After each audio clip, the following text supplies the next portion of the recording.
kelas 8, selamat datang di bab 3. Paling penting yang membuat kehidupan kalian lebih keren, yaitu ada peraturan di negaraku. Coba jujur, siapa di sini yang suka melanggar peraturan? Ada nggak? Sedikit bandel itu boleh, tapi tahukah kamu, aturan itu dibuat bukan untuk menyusahkan kita loh, tapi untuk menyelamatkan kita semua. Bayangkan jalanan tanpa lampu merah atau kelas tanpa jadwal piket. Pasti chaos kan?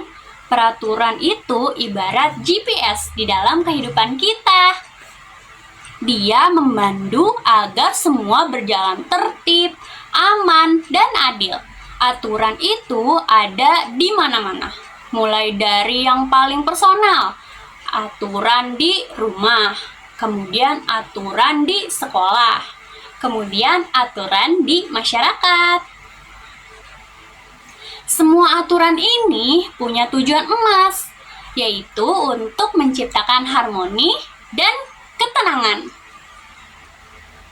Pembahasan materi selanjutnya yaitu mengenal piramida sakti tata urutan peraturan. Nah, kalau aturan di rumah dan sekolah sudah tertib, bagaimana dengan aturan di negara sebesar Indonesia? Tentu saja aturan negara harus punya big boss. Inilah yang kita sebut peraturan undang-undangan, yaitu aturan tertulis yang dibuat resmi oleh lembaga negara dan wajib ditaati seluruh rakyat supaya tidak ada aturan yang berantem atau saling bertentangan. Aturan ini disusun dalam hierarki atau tingkatan yang disebut piramida peraturan. Pikirkan, seperti ini aturan yang posisinya di bawah, misalnya peraturan daerah, tidak boleh melanggar aturan yang posisinya di atas, misalnya undang-undang. Prinsip ini yang menjaga agar negara kita tetap solid, adil, dan teratur dari Sabang sampai Merauke. Tingkatan aturan dari puncak hingga daerah. Sekarang mari kita intip dulu, apa saja sih isi dari piramida sakti ini yang ada di puncak tertinggi. Yang pertama itu adalah Undang-Undang NRI tahun 1945. Ini adalah hukum dasar kita atau fondasi negara yang menjadi acuan semua aturan lain. Tak ada satupun peraturan di Indonesia yang boleh bertentangan dengan Undang-Undang 1945. Lalu di bawahnya ada undang-undang atau UU yang dibuat oleh DPR bersama Presiden untuk mengatur hal-hal besar, diikuti oleh peraturan pemerintah atau PP dan peraturan Presiden atau Perpres yang sifatnya lebih teknis untuk menjalankan UU. Dan terakhir kita punya peraturan daerah atau Perda yang dibuat oleh DPRD dan kepala daerah. Jadi setiap aturan itu punya level dan tanggung jawabnya masing-masing, tapi semuanya tetap tunduk pada satu komando, yaitu Undang-Undang 1945. Pembahasan selanjutnya yaitu komitmen kita patuh bukan karena takut. Bagian penutup ini adalah yang paling penting, komitmen menerapkan aturan.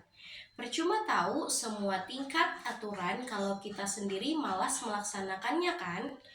Komitmen artinya kita memiliki kesadaran dan janji pada diri kita sendiri untuk taat. Kita patuh bukan karena kita takut untuk dihukum, tapi karena kita sadar bahwa peraturan itu adalah investasi untuk masa depan negara yang lebih baik. Jika ada yang melanggar, akan ada sanksi yang adil sebagai pelajaran. Jadi, mulai hari ini, mari kita tingkatkan disiplin. Dari hal terkecil seperti tidak membuang sampah sembarangan, sampai ke hal yang besar seperti menghormati hukum. Dengan menjadi pelajar yang patuh dan bertanggung jawab, kamu sudah berkontribusi besar membangun negaraku yang adil dan sejahtera.